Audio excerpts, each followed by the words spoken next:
સુરતના સરથાણા વિસ્તારમાં વેપારી રાજેશભાઈ કુંજડિયાની આત્મહત્યા માટે મજબૂર કરવાના કેસમાં પોલીસે ફ્રેન્ડશિપ ડેના દિવસે જ મૃતકના 3 મિત્રોની ધરપકડ કરી સળિયા પાછળ ધકેલી દીધા છે।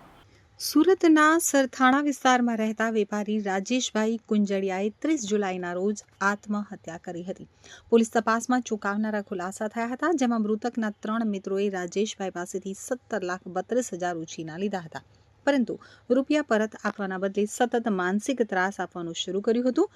તપાસ દરમિયાન સામે આવ્યું કે આરોપીઓએ રાજેશભાઈને મ્યુલ એકાઉન્ટ ખોલાવી સાયબર ક્રાઇમમાં ફસાવી દેવાની ધમકી પણ આપી હતી। એટલું જ નહીં, પૈસા નથી તો મરી જાવ એવા અપમાનજનક શબ્દો કહી તેમને સતત માનસિક રીતે હેરાન કર્યા હતા।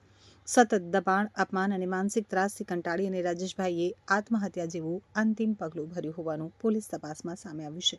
આ સમગ્ર મામલે પોલીસે ઝડપી કાર્યવાહી કરી અને ફ્રેન્ડશિપ ડેના દિવસે જ 3 આરોપી મિત્રો ઘનશ્યામ આહિર, નૈક્ષિત ઉર્ફે રિક્કી અને દાઢી આહિરની ધરપકડ કરી છે। હાલ આ મામલે સરથાણા પોલીસે વધુ તપાસ હાથ ધરી છે।